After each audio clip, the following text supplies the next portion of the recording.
Et nous savons que tu as entendu tous ces besoins que nous avons pour ton œuvre, pas pour construire nos maisons, mais pour ta maison.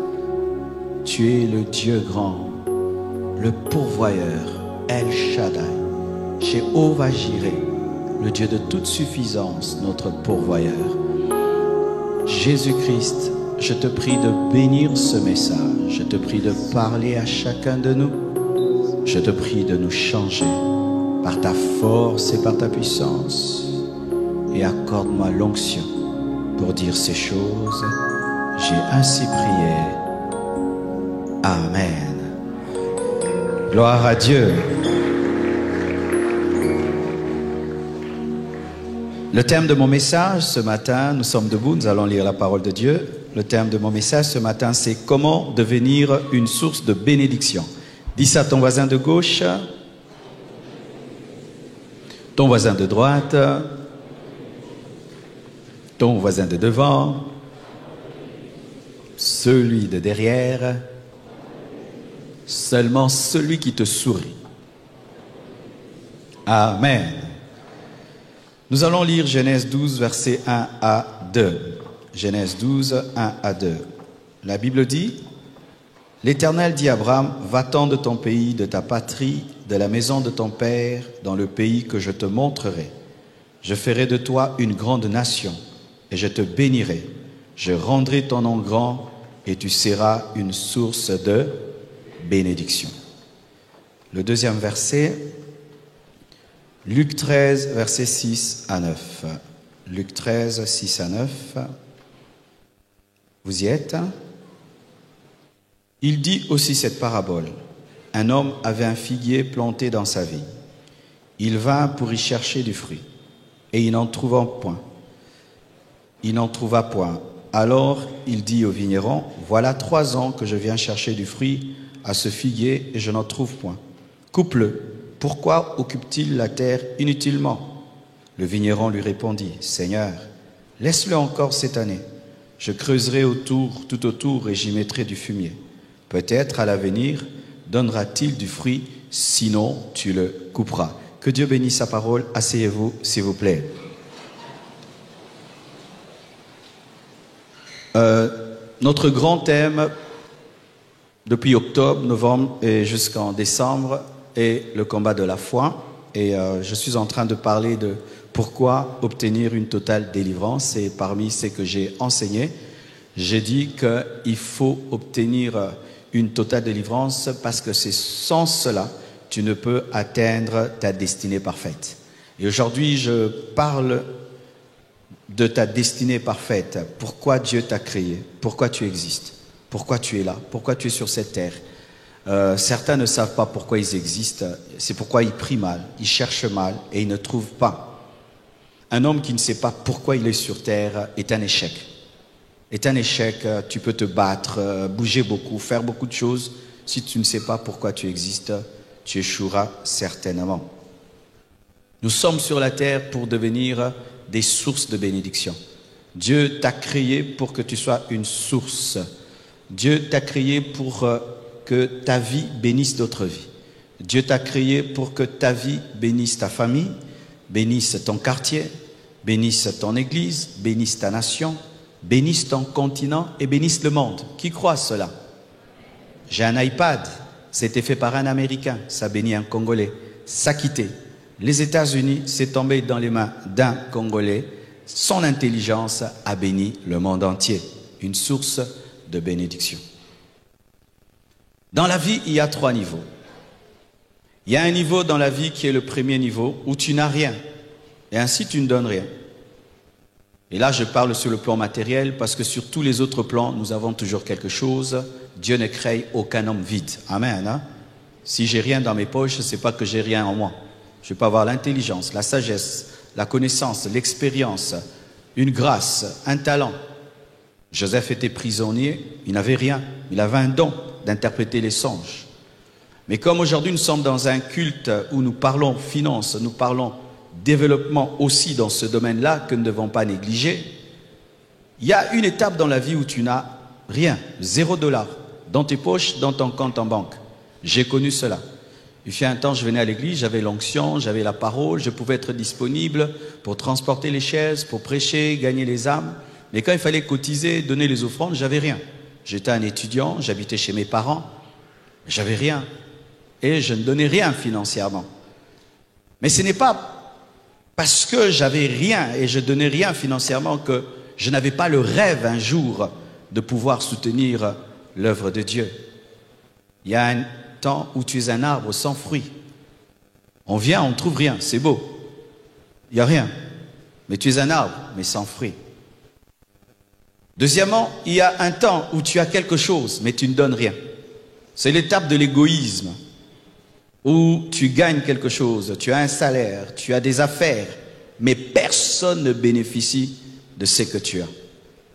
C'est l'étape de l'égoïsme. C'est une étape très dangereuse parce que cette étape te ramène à la case de départ. C'est le temps où tu es un arbre avec des fruits, mais des fruits verts, incomestibles, avec des fruits pourris, incomestibles, ou même des fruits hors portée. Certains arbres poussent comme les palmiers.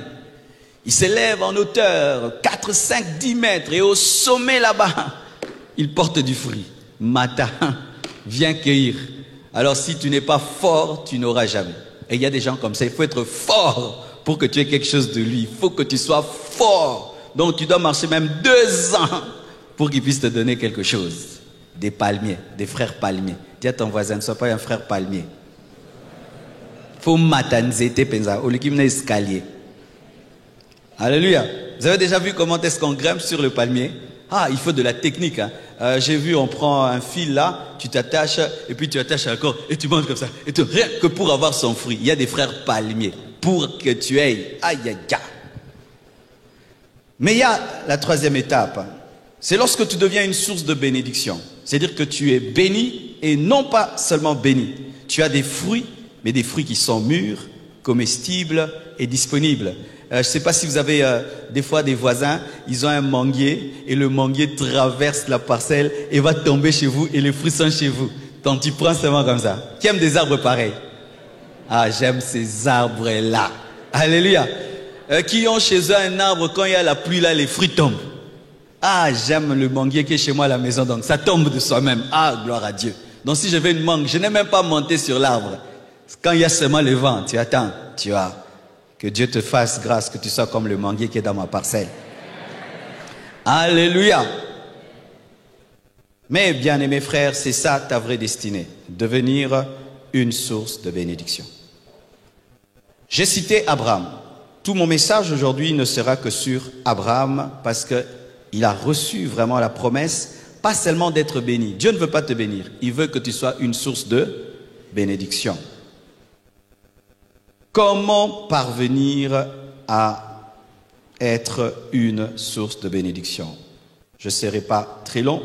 La première chose, la foi. Dites la foi.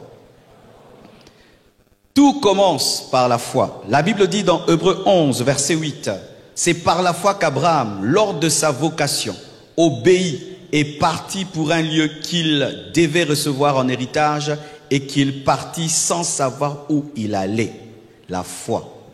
Est-ce que tu crois que tu peux devenir une source de bénédiction? Qui le croit? Bien-aimés frères et sœurs, jamais tu ne deviendras ce que tu ne crois pas. C'est pourquoi Jésus-Christ posait des questions à un paralytique, veux-tu marcher? Parce que si tu ne crois pas que tu peux marcher, tu ne marcheras pas. Croyez-vous que vous serez grand? Croyez-vous que vous allez impacter? Croyez-vous que vous serez utile dans cette église? Croyez-vous que vous allez être utile dans cette société? Croyez-vous que Dieu peut vous donner l'Afrique, qu'il peut vous donner le monde? Croyez-vous, croyez-vous, croyez-vous?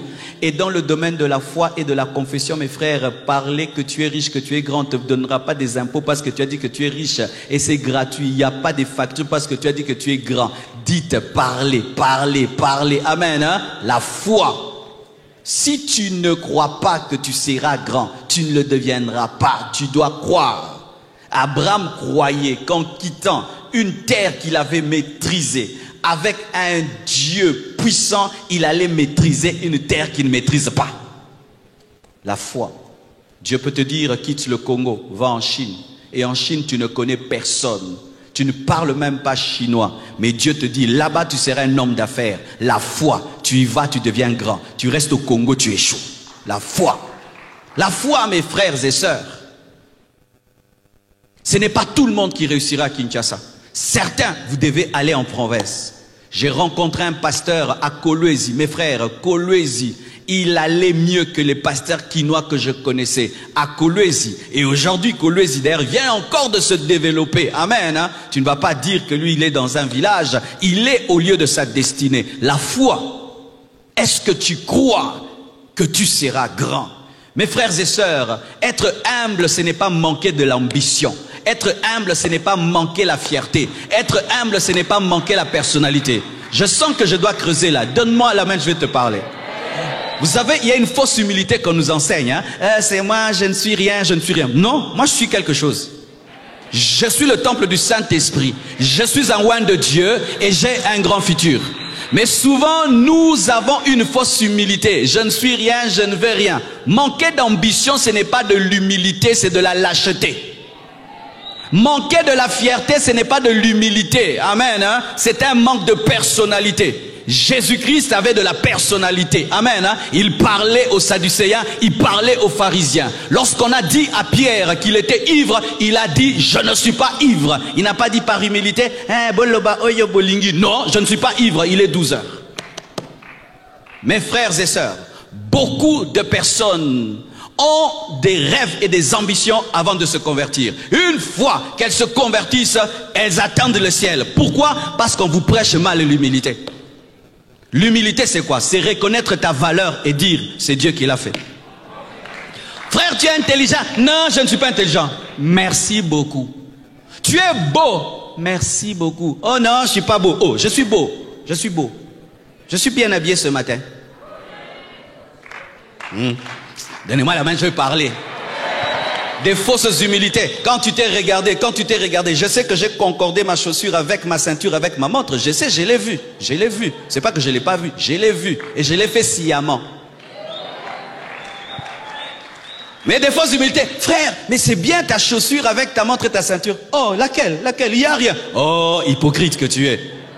Chacun de nous, quand il se regarde dans le miroir, tu sais que j'ai des beaux yeux, j'ai ceci, j'ai cela, tu sais. Nous le savons. Nous le savons. Nous le savons. Nous savons que moi, je suis fort en mathématiques. En français, je suis faible. Si on te dit tu es fort en mathématiques, je serai... Sylvain, tu sais chanter. Tu sais chanter. Oh, rien. Tu sais chanter. Tu sais chanter, frère. Tu sais chanter. Il sait chanter? Oui. Alors, il sait chanter. C'est l'orgueil? Oh. Quand tu dis à l'antilope qu'il est antilope, tu sais quoi? Il est antilope. Et maintenant, nous avons des chrétiens sans rêve, sans ambition. Quand même, ils se tiennent devant Dieu. Mon fils, que veux-tu? Fais de moi ce que tu veux. Dors dans la poubelle. C'est ce que je veux. Oh non, tu es orgueilleux. Comment tu veux construire un temple de 6000 places? Oh, pourquoi pas je ne veux pas le faire? Je le fais. Oh, 7 étages, même 1000 étages. Où est le problème? L'espace est à qui? À tout le monde. Tu montes comme tu veux. Tu montes comme tu veux. L'espace là, c'est pour tout le monde. Tu veux construire un étage. Tu fais un étage, 2 étages. Tu fais 2 étages. Tu veux 1000 étages. Fais 1000 étages. Regardez Dubaï. Regardez Dubaï. Tu vas dire que c'est l'orgueil? Non, ce sont des visionnaires. Nous cachons derrière l'humilité pour ne rien faire dans la vie. Oh, c'est l'orgueil d'avoir des ambitions. Frère, celui qui a eu l'ambition de faire le vaccin, que Dieu le bénisse, hein, ça a sauvé beaucoup de gens. Ah, et celui qui disait, moi je serai seulement un médecin tout court. Regarde, il a sauvé qui? Mais lui, pasteur, a sauvé les gens. Il avait l'ambition. Einstein avait l'ambition. Aujourd'hui, tu peux monter dans un avion et tu atterris. Celui-là avait le rêve de créer un avion.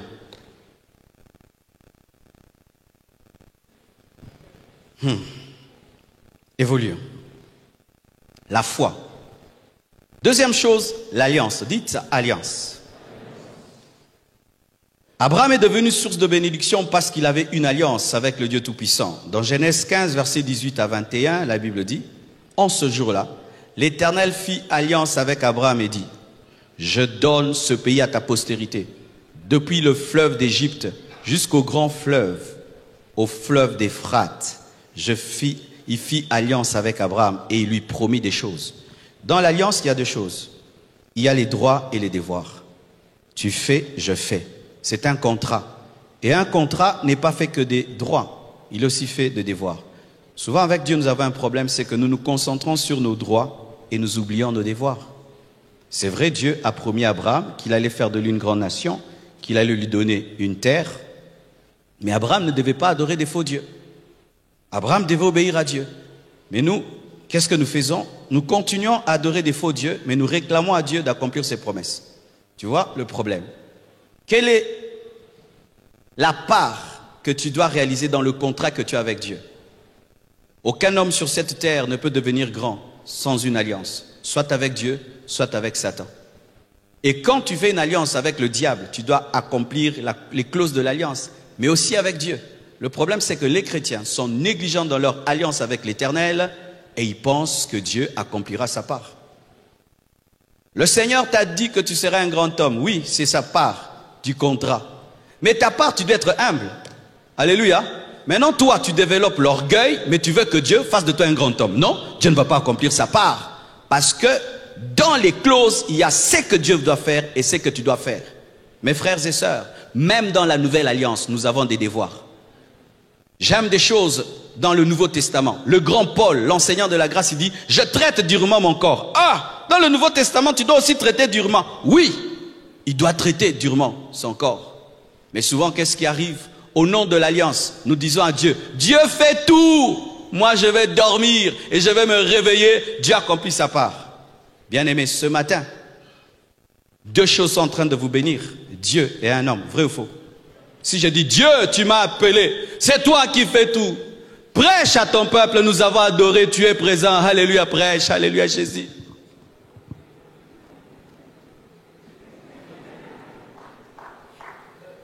Pasteur prêche, non, c'est Dieu.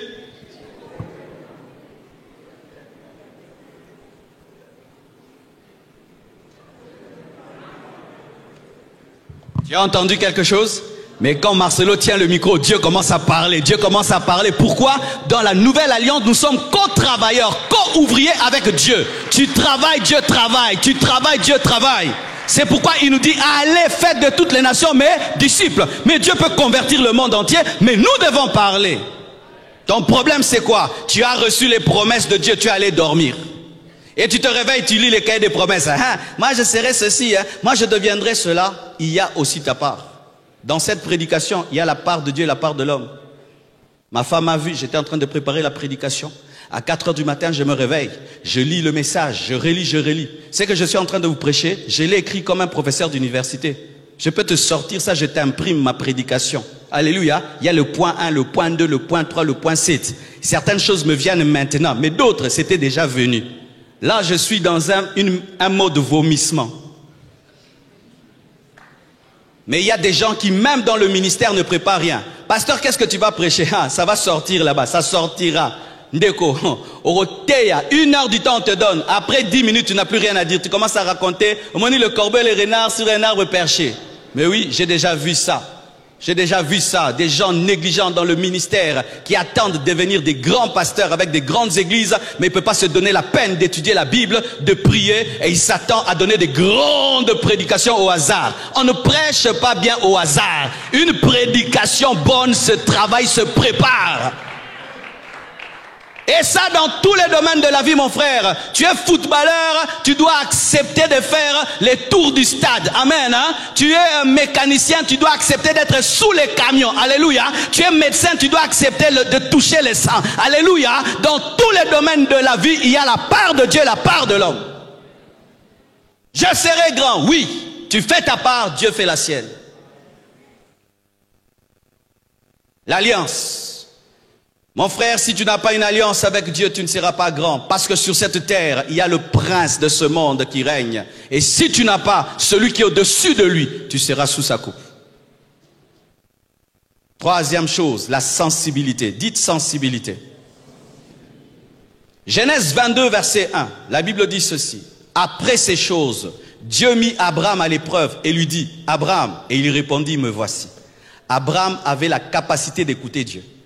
Il y a un problème aujourd'hui. Nous avons des chrétiens qui n'ont jamais entendu Dieu et qui sont conduits par les prophètes. Frères, vous qui avez le don de prophétie dans cette église, écoutez ma doctrine. Vous m'écoutez? Écoutez. Amen. Hein? Qui a le don de prophétie? Lève la main. Voici comment nous ici, nous fonctionnons. Nous ne fonctionnons pas ici à la compassion avec des gens qui écoutent Dieu à la place des autres. Nous ne fonctionnons pas dans cette église avec des gens qui bébérisent les fidèles.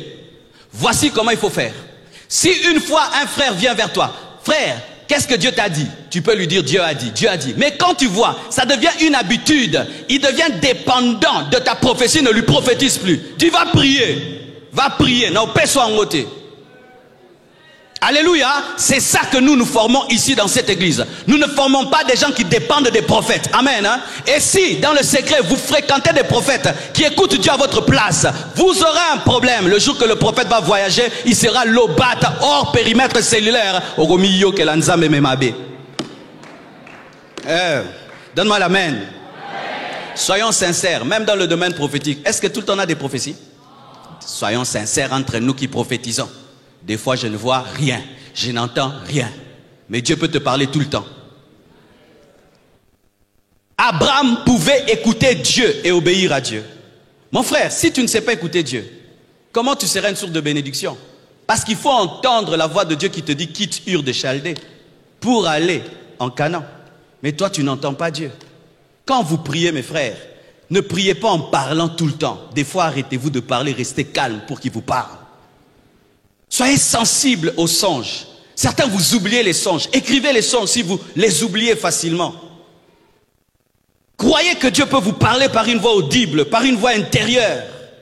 Mais apprenez à écouter Dieu. Aujourd'hui, ma vie a changé, rien qu'à cause d'une chose. J'ai entendu une voix qui m'a dit, quitte Lemba, viens à Limete. J'ai quitté Lemba, je suis venu à Limete. Une église de 600 personnes est devenue une église de 6500 personnes parce que j'ai écouté Dieu. Mais toi, Dieu te dit, mon fils, la mathématique, ce n'est pas pour toi. C'est ton père qui est mathématicien. Toi, tu es basketteur. Namoulaye bele wana okekaka mathématique. Ndeko. Donne-moi l'amen. Tout le monde commence à aller en Angola. Toi aussi tu vas en Angola. Mais Dieu ne t'a pas appelé à aller en Angola. Mais écoute, l'esprit va te dire, reste à Kinshasa. Vends ceci, investis cela. Et Dieu te bénira. La sensibilité. Donne-moi la main, je vais te parler. Celui qui n'écoute pas Dieu est un aveugle et un sourd.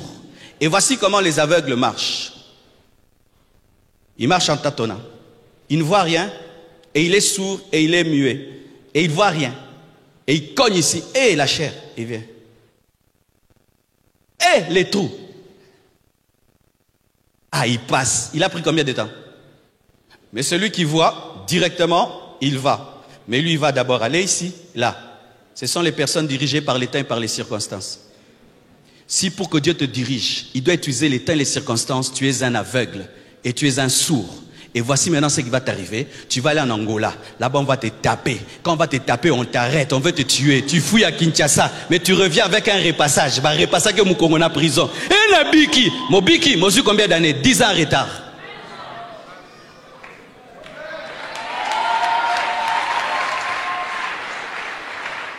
Tu fais les affaires, tu n'entends pas la voix de Dieu, tu fais seulement les affaires, tu perds 10 000 $, 20 000, 50 000, 100 000, quand vraiment tu deviens pauvre, et tu entends. Mais si tu peux écouter Dieu, au fond de ton cœur, pourquoi tu as arrêté ces affaires? Je n'ai plus la conviction. Seulement la conviction, oui, parce que ces affaires, je les ai commencées avec la conviction, je les arrête aussi avec la conviction. Quand seulement tu sors des affaires, tu attends que cette marchandise-là n'a plus de valeur au biki. Mais si tu n'écoutes pas Dieu, tu vas t'entêter alors que c'est fini. Soyez sensibles, soyez sensibles, apprenez à écouter Dieu par vous-même. Et les scientifiques ont démontré ceci, que si tu prends un enfant normal, qui naît normalement, tu le mets dans une maison, tu te rassures seulement de le nourrir. Voici ce qui va arriver à cet enfant. Si tu le mets en contact avec personne, personne ne lui parle, il n'entend personne, il ne voit personne parler. Cet enfant deviendra sourd et muet. Sans être sourd et muet. Parce que les sens physiques ont besoin d'être exercés. Alors le fait que ses oreilles n'entendent pas des paroles, sa bouche ne sait pas parler. Il deviendra muet, il deviendra sourd. Mais il n'est pas sourd, mais il le devient parce que les sens ne sont pas exercés. Et lorsque spirituellement, tu ne t'exerces pas à écouter Dieu toi-même, et tu laisses les autres l'écouter à ta place, tu deviendras un sourd spirituel, un aveugle spirituel, un muet spirituel. Des fois, il faut dire au prophète, pour ça, j'aimerais que Dieu me parle à moi-même. Si Dieu ne me le dit pas, je ne le fais pas. Et quand tu fais ça, Dieu te parlera. Dieu te parlera. Sur 10 révélations que tu as, 9 viennent des prophètes. Et une seule est ta révélation. Mais tu es en danger, tu es en danger. Imagine ça. Tu vas te marier par prophétie, tu vas travailler par prophétie, tu vas voyager par prophétie, les prophéties des autres. Mais tu es en danger. Quatrièmement, l'obéissance. Genèse 22, verset 2, jusqu'au verset 4 et même en bas. La Bible dit ceci. Dieu dit, prends ton fils, ton unique, celui que tu aimes, Isaac, va-t'en du pays de Morija, et là, offre-le en holocauste sur l'une des montagnes que je te dirai. Abraham se leva de bon matin, sella son âne et prit avec lui 2 serviteurs et son fils Isaac. Il fendit du bois pour l'holocauste. L'enfant me bénit terriblement. Il fendit du bois pour l'holocauste et partit pour aller au lieu que Dieu lui avait donné. C'est bien d'être sensible, mais c'est mieux d'obéir. Il y a des gens qui sont sensibles. Ils entendent Dieu clairement, mais ils ne font jamais. Ils connaissent la volonté de Dieu, mais ils n'obéissent jamais. Il est là, ça fait 5 ans qu'il connaît la volonté de Dieu, mais toute sa vie ne fait que se battre avec la volonté de Dieu. Tu ne deviendras jamais une source de bénédiction. Abraham avait la capacité d'entendre la voix de Dieu, mais pas seulement la capacité d'entendre, la capacité d'obéir. Et Dieu lui demande quoi? De tuer Isaac, et il obéit. Et il appelle ça adorer. Tu sais ce que Dieu attend de toi. Est-ce que tu le fais? Et le temps que tu prends et tu tardes dans l'obéissance fait retarder ta destinée. Quand vous lisez la Bible, vous allez remarquer que Dieu parle à Abraham et il obéit le matin. Dites le matin. N'obéis pas le soir quand Dieu t'a parlé la nuit. Obéis le matin. Même dans les affaires, mes frères. Certains ont réussi dans les affaires seulement parce qu'ils avaient la prééminence. Ils avaient la première information. Ils ont commencé avant les autres. Les premières personnes qui ont commencé à utiliser ces voitures catch, qu'on appelle catch, comme taxi, ont eu beaucoup d'argent. Mais quand tout le monde a découvert et tout le monde maintenant est dedans, ces personnes n'ont pas autant d'argent. Il faut agir le matin parce que le soir, tout le monde a l'information. Des fois dans le business, c'est seulement, tu dois profiter du temps où toi tu as découvert cette marchandise-là que les autres n'ont pas découvert. Une fois tu tardes l'année prochaine, c'est tout le monde qui découvre. Des fois tu peux découvrir un endroit où les choses sont moins chères et tu dois vite y aller. Une fois que tu tardes, après 2 ans, c'est tout le monde qui découvre et tu n'as plus le monopole. N'obéissez pas le soir lorsque Dieu a parlé la nuit. Obéissez le matin. Amen. Hein? Apprenez à obéir à temps. Le temps que vous passez vous fait passer à côté de votre destinée. Et sachez, lorsque tu as épousé Sarah, tu dois te réveiller le matin pour prendre Isaac. Parce que si elle te voit à midi pendant que tu prends Isaac, elle va dire ok, na moi na wapi. Isaac, on le prend le matin pendant que Sarah dort.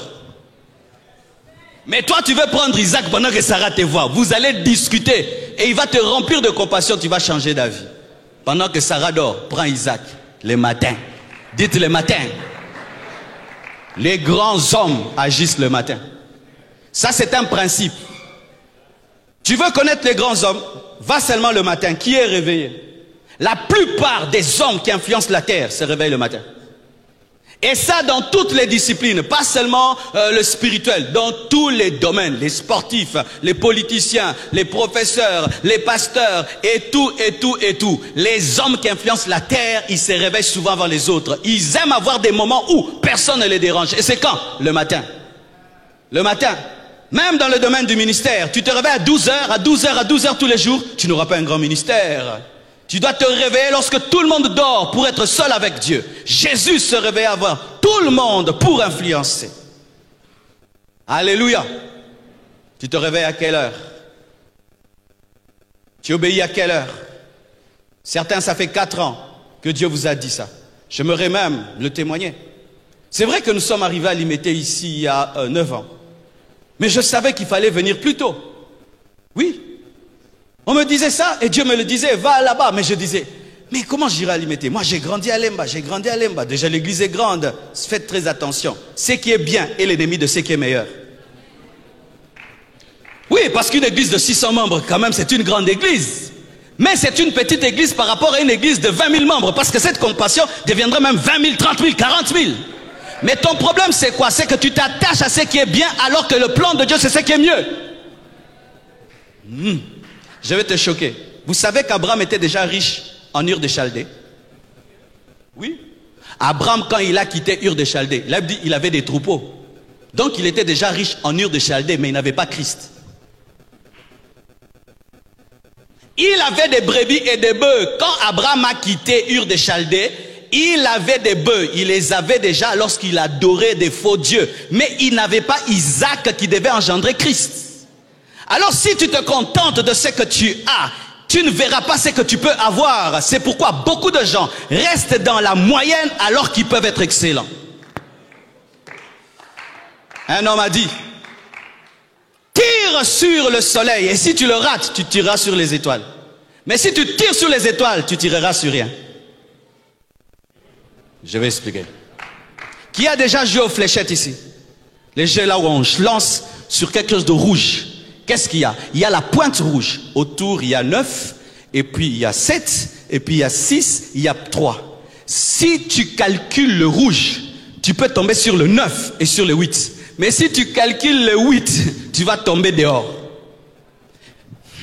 Cherchez à atteindre le maximum, à atteindre la perfection, à atteindre le plus haut niveau. Et si tu n'y arrives pas, tu ne seras pas dans la médiocrité, tu seras à côté du but. Un élève qui va déjà à l'école avec le but d'avoir 50%, il aura 50, il aura 30. Mais celui qui dit j'aurai 100%, il peut se retrouver avec 80 et il a distingué. Refusez la culture de la moyenne. Refusez la culture de la moyenne. Je te dis, refusez la culture de la moyenne. Car tu peux être Abraham avec des bœufs et des brebis, mais tu es en Ur de Chaldée. Ah, est-ce que je peux parler? Mais il y a certains ici, n'est-ce pas, qui ont eu de l'argent avant de se convertir. Vrai ou faux?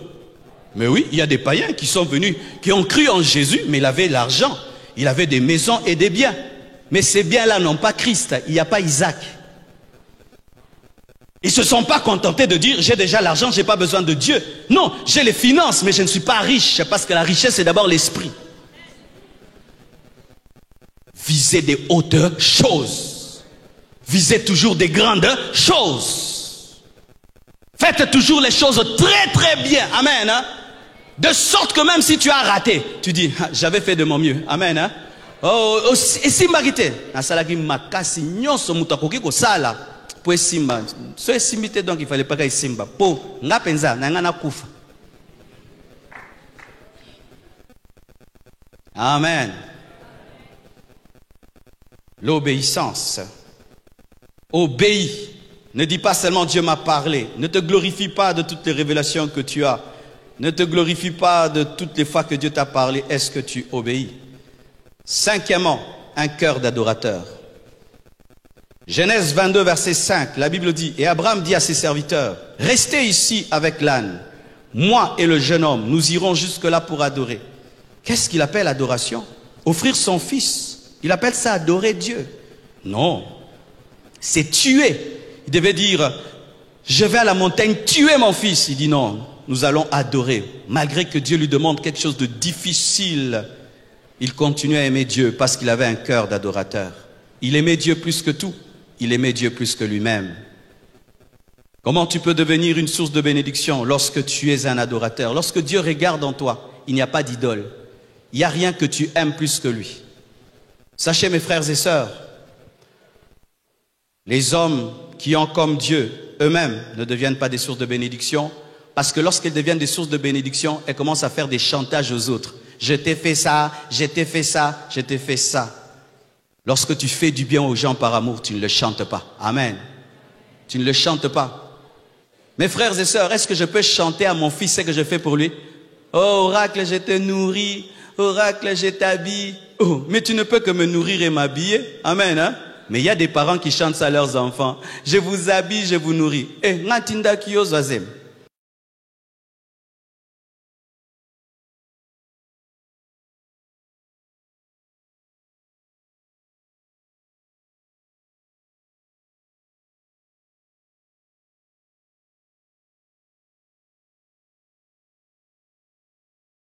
j'ai fait ça pour toi. Je t'avais dit de me chercher. Oh non, vous êtes trop nombreux. Il fallait rester à 2. Donnez-moi la main. Les parents qui ont beaucoup d'enfants, vous me faites rire des fois quand vous vous plaignez. Vous êtes trop nombreux. Je vais vous nourrir comment? Oh, c'est nous qui devons te poser la question. Comment? Avec le petit salaire que tu as là, tu continues à avoir des bébés. Certains même jusqu'à l'âge de 50 ans, bobota. Oh, vraiment, on est ça qu'on bota gentil, t'es pas besoin de là-bas. Oui. Écoutez, si vous avez des parents qui ont plus de 50 ans, 60 ans, qui ont toujours des bébés, il faut faire une réunion de famille. Il faut dire, cher papa, chère maman, nous, vos enfants, nous avons décidé de vous exhorter à la contraception. Parce que dans 10 ans, avec les chicoins que vous mangez, vous allez mourir. Alors ces bébés-ci que vous faites là, ce sont nos enfants. Alors, prière de ne pas nous laisser un héritage bébérique. 60 au bota.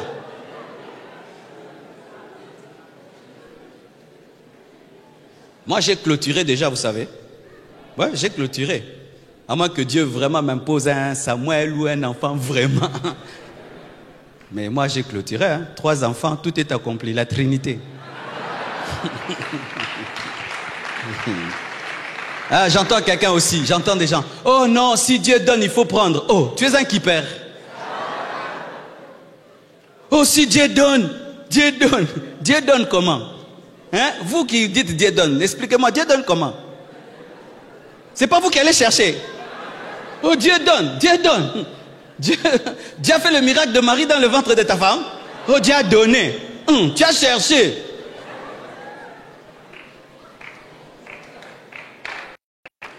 Oh, Dieu a donné. Dieu a donné. Dieu a donné. Dieu a donné. Tu as cherché. Non, les chrétiens, il faut toujours avoir des enfants. Peut-être celui-ci serait évangéliste, l'autre apôtre, l'autre diacre. Donc toi, tu vas avoir les 5 ministères dans ta maison. Peut-être que sera président. Vraiment. Je crois en la contraception. Mais en la bonne contraception. Laquelle? Il y a une contraception qui est mauvaise. C'est celle qui permet à la femme de recevoir la sémence et d'être fécondée, et puis qui vient et qui tue l'enfant. Ça, c'est la mauvaise parce que c'est une contraception qu'on appelle micro-avortement. Mais la contraception qui empêche la fécondation, la rencontre entre la sémence de l'homme et la femme, c'est là, il n'y a pas de problème. Pourquoi? Dieu nous a donné l'intelligence aussi pour freiner le fleuve Congo. C'est Dieu qui a créé le fleuve Congo. Mais quand on met le barrage, on pêche. On a pêché. Oh, Nzambe ba corrigeakete, ça va. L'électricité que nous avons ici, c'est parce qu'on a corrigé le fleuve Congo. Il venait, on a mis un barrage et puis ça nous a donné l'électricité et Dieu dit vous êtes intelligent. Pareil aussi à la puissance sexuelle, c'est comme un fleuve. Tu mets aussi un barrage.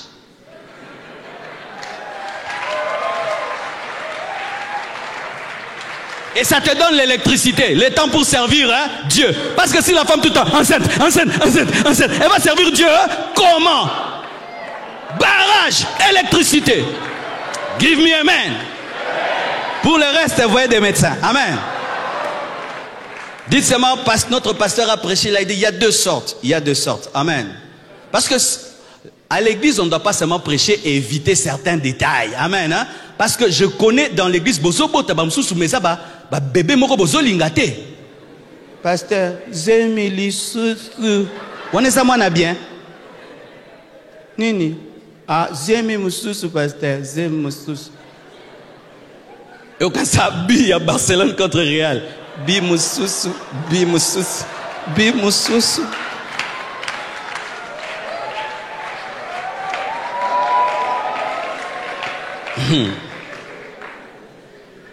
Évoluant. 6e, l'amour du prochain. Dites l'amour du prochain. Si tu veux devenir une source de bénédiction, tu dois aimer les hommes. Regarde ton voisin, dis-lui je t'aime. Mais à ma femme, dis dans le Seigneur. Je dois aimer l'homme pour que Dieu me bénisse pour l'homme. Il y a des gens qui cherchent à être bénis, mais pour qui? Pour eux-mêmes. Dieu ne bénit pas des égoïstes. Tu dois aimer l'homme pour que Dieu fasse de toi une source de bénédiction. Tu es une source de bénédiction pour l'homme. C'est dire un jour Dieu voudra aider quelqu'un, mais il passe par toi. C'est être une source de bénédiction. Amen. Dieu veut changer la vie de Sylvain, il passe par moi. Je fais la DNC. Le frère Sylvain, un grand musicien, il chante ailleurs, mais il est grand. Parce que ce n'est pas ici qu'il a appris à chanter. Il chantait déjà bien. Mais pour qu'il soit connu, qu'il soit bien encadré, tu organises la DNC, il vient, il joue la guitare, il chante, il dit « Hé, frère, tiens la chose, mais frère, tu l'encourages. » Il devient un grand homme. Dieu a atteint ça par toi. Mais si tu n'aimes pas les gens, tu n'as pas de l'amour pour quelqu'un, tu ne fais que parler du mal des gens. Les hommes sont mauvais, les hommes sont mauvais, les hommes sont mauvais. Et Dieu bénit moi. Il va te bénir pour des hommes mauvais. Aimez les hommes et Dieu vous bénira pour les hommes. Soyez passionnés des hommes et Dieu vous bénira pour les hommes. Ayez les soucis des hommes et Dieu vous bénira pour les hommes. Ayez le fardeau des hommes et Dieu vous bénira pour les hommes. Ayez le rêve pour les hommes. Rêve. Je regarde Marco, je rêve. Ce jeune peut devenir un grand pasteur et je m'investis en lui. C'est ça, être une source de bénédiction. T'as vu seulement quand tu pries, moi. Non! Non. Il a été démontré que les hommes les plus riches du monde, ce sont les hommes qui font devenir les autres. Ce ne sont pas les hommes qui investissent en eux. Non, ce sont ceux qui font devenir les autres. Ils deviennent des faiseurs de grands. Alléluia. Des faiseurs de rois. Tu deviens un faiseur de roi, tu ne manqueras jamais de rien. Mais tu te mets être roi, tu peux être roi pendant un temps. L'amour du prochain.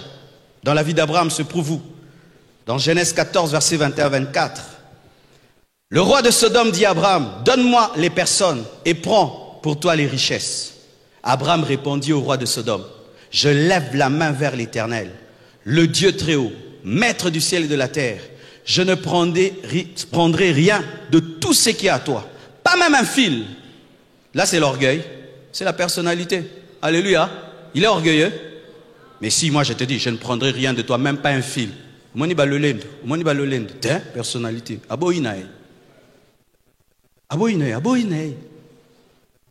Raison. Écoutez encore la raison. Tu vas dire que c'est un orgueil. Je ne prendrai même pas un fil, ni un cordon de soulier, afin que tu ne dises pas, j'ai enrichi Abraham. Ça, c'est pas l'orgueil. Non, c'est la personnalité. Il a une vision. Rien pour moi. Il dit seulement. C'est qu'ont mangé les jeunes gens. Et la part des hommes qui ont marché avec moi ne me donne rien. Donne à Aner, donne à Escol, donne à Mamré. Qu'ils prennent leur part. Moi, je veux les hommes. Il est allé se battre pour qui? Pour Lot. Lot qui est qui? C'est son neveu qui a suivi Abraham dans la vision et qui a pris le meilleur parce que quand il devait se séparer, il a choisi la bonne terre. Et Abraham a été béni par la présence de Dieu, mais n'est jamais devenu rancunier. Il est allé se battre pour Lot et il a sauvé Lot. L'amour du prochain.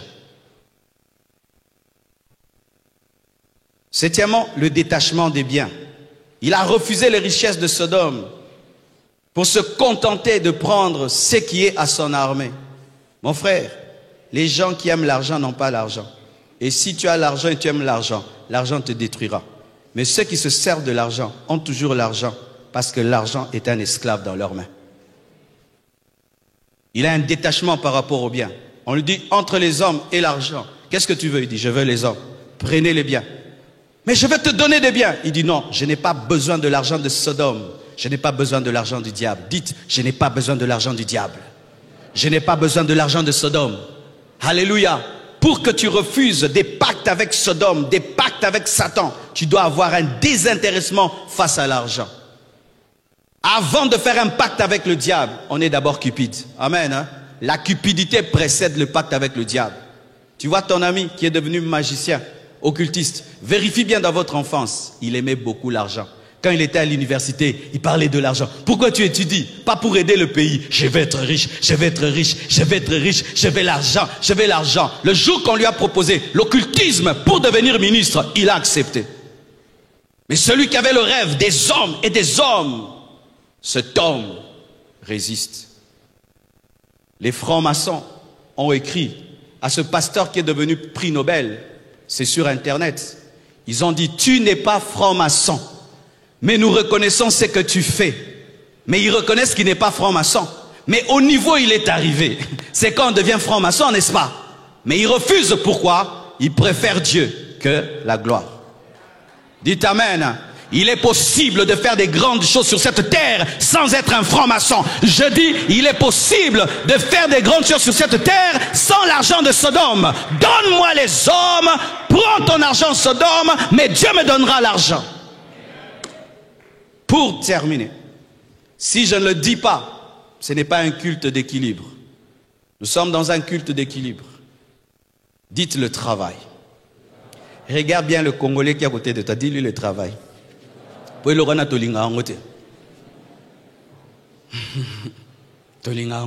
Travailler dur. Oh, on n'aime pas ça. Nous aimons que les choses tombent du ciel. Abraham, souvent nous disons qu'il était riche. Mais qu'est-ce qu'il faisait pour être riche? Il se promenait et Dieu jetait de l'argent du ciel. Tiens, tiens, des bombes d'argent, des pluies d'argent. Je suis le père de la foi. Dit élevage. Abraham était un éleveur. J'aime un papa de cette église, celui qui est en train d'arranger toutes nos chaises.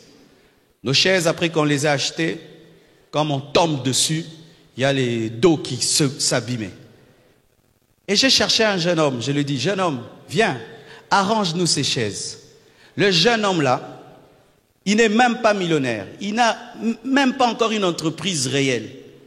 Il vient, il regarde, il prend la mesure d'une chaise, il va avec, et puis il envoie quelqu'un faire à sa place ce travail. Il se comporte déjà comme un grand PDG.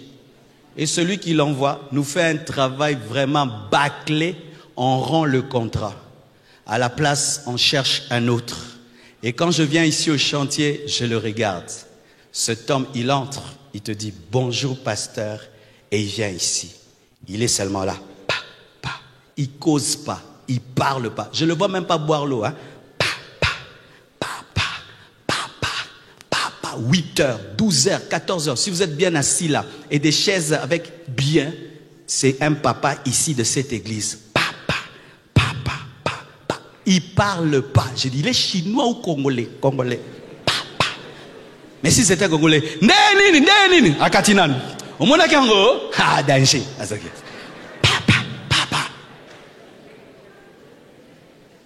Quand je les regarde, vous savez quoi?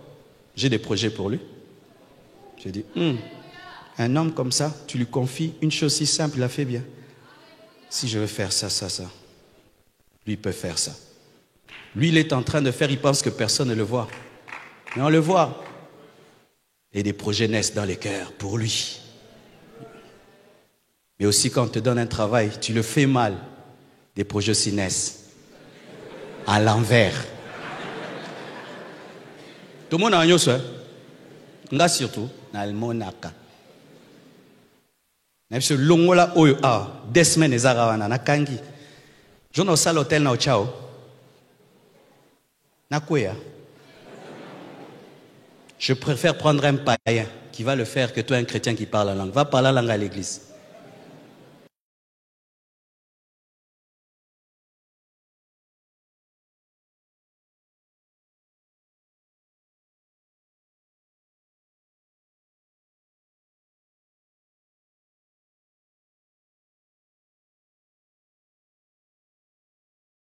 Comprennent, des excuses, qu'on nous comprenne. On a cet esprit qu'on nous comprenne tout le temps. Des excuses, le retard, des excuses de retard. Et quand quelqu'un est meilleur que toi, on t'enlève, on le met. Esprit de blocage et de pauvreté. Non, tu es médiocre. Genèse 13, verset 1. Abraham remonta d'Égypte vers le midi. Lui, sa femme et tout ce qui lui appartenait, et Lot avec lui. Abraham était très riche en troupeaux. Dites troupeaux. La richesse d'Abraham, c'était l'élevage. Il sentait les animaux. Abraham, quand tu t'approches de lui, il ne sentait pas Gucci. Il sentait brebis. C'était le prix à payer. Des fois, vous voulez sentir Gucci alors que vous devez sentir les brebis. C'est pourquoi Dieu ne vous bénit pas. Tu es un mécanicien, mais tu n'aimes pas te salir les mains. Comment tu seras? Ce sera ce genre de mécanicien qui regarde le moteur comme ça et puis il s'en va. Mais des fois, tu vas dans un grand garage, tu vois le grand patron libanais, il entre sous le capot. Il sort là-bas, quand il entre dans une voiture, une plus belle voiture que la tienne, mais il est entré sous ton capot. Vrai ou faux? Est-ce que vous salissez les mains? Est-ce que vous transpirez? Et si tu ne transpires pas là, transpire dans le cerveau. Alléluia. Est-ce que tu as des moments où tu bosses dur pour le rêve que tu as? Tu prends combien d'heures par semaine? Combien d'heures par jour pour le rêve que tu as? Le rêve que tu as, je serai. Ok. Combien d'heures tu passes pour ton rêve à y travailler? Combien d'heures tu fais? Par semaine, combien d'heures tu fais? Par mois, par année, combien de temps tu passes à travailler? À travailler ton don, à travailler ta voix, à travailler ton cerveau, à travailler, à bosser, à travailler. Tu lis combien de livres par année? Tu lis combien de livres par mois? Combien tu lis? Tu écoutes quoi? Tu écoutes des choses qui ne t'apportent aucune intelligence, qui ne t'apportent aucune valeur ajoutée par rapport à ton travail. Tu es dans la politique, mais tu écoutes Bodo. Kendo Saki Bodo Kuna.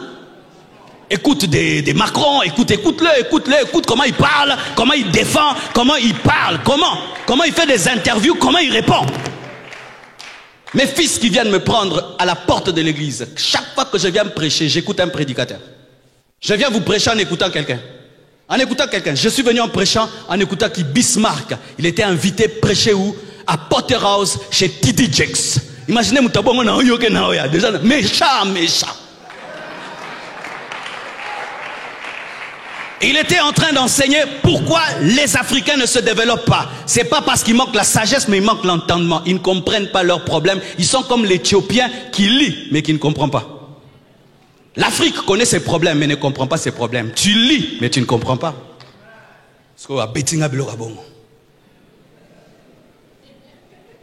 Demande à mon épouse tout le temps, je suis en train d'écouter. J'écoute tout le temps. Pourquoi? Parce que je parle beaucoup. Quelqu'un qui parle beaucoup, qui n'écoute pas beaucoup, parlera mal. Tout le temps j'écoute. J'écoute. Tout le temps j'écoute. Pourquoi? Je sais que je ne connais pas tout. Mais toute ma vie, je parlerai. Alors je dois écouter des gens qui parlent.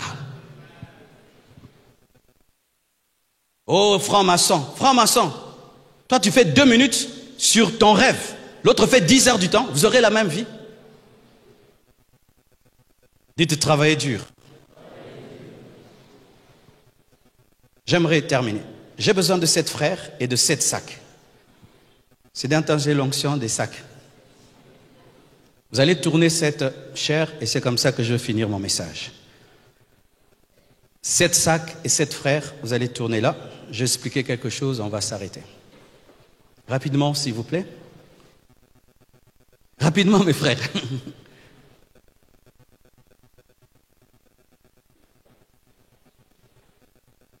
Ok. Non, ça reste. Oui, vous là. Là. Chacun dans la vie vient avec quelque chose, parce que Dieu ne crée aucun homme vide. Nous avons toujours quelque chose, un potentiel, une capacité, quelque chose, un talent, une relation, un nom, quelque chose. Nous avons toujours quelque chose. Devant la chair.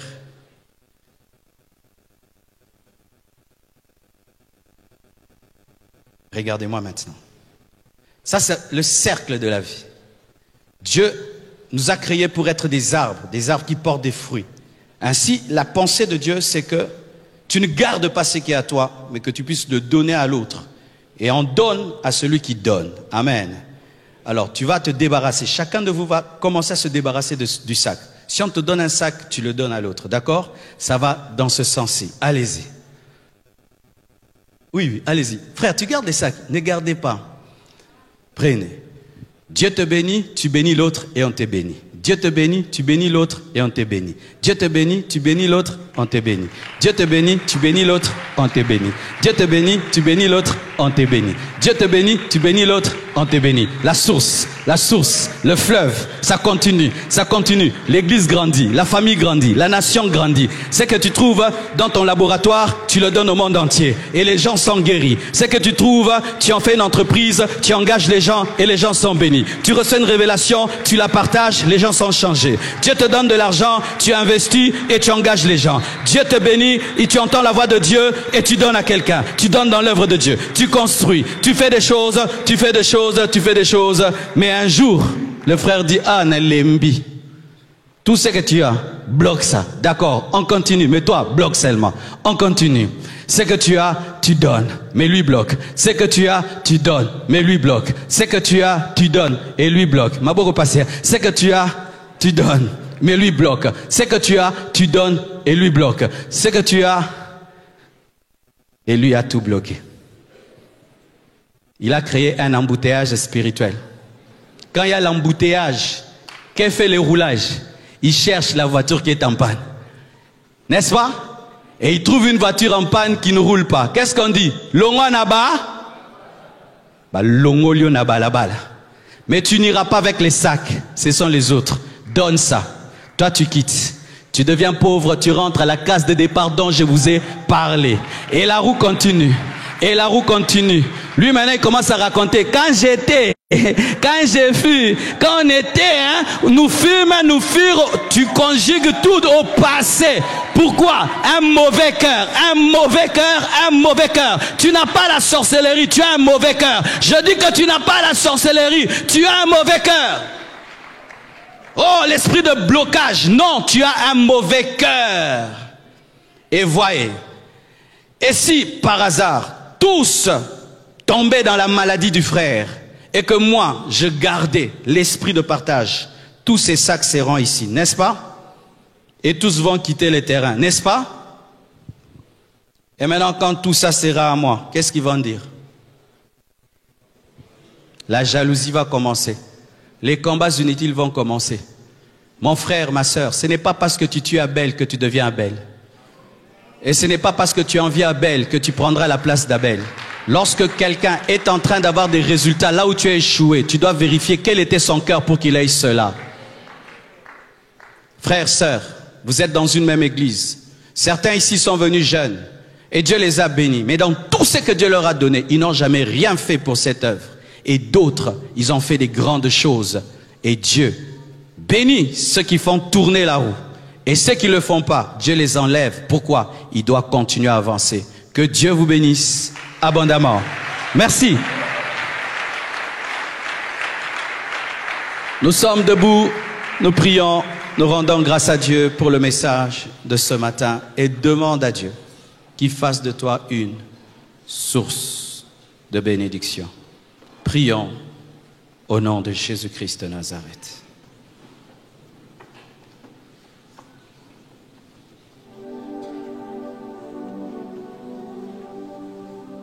Oh Seigneur, je te remercie. Je te rends grâce pour ta parole ce matin. Fais de nous des sources de bénédiction. Aide-nous à pratiquer ta parole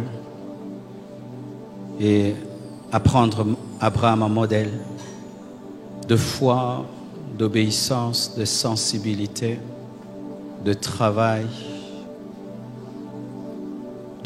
d'obéissance, d'amour et d'adoration. Seigneur, que ce message reste gravé dans les cœurs.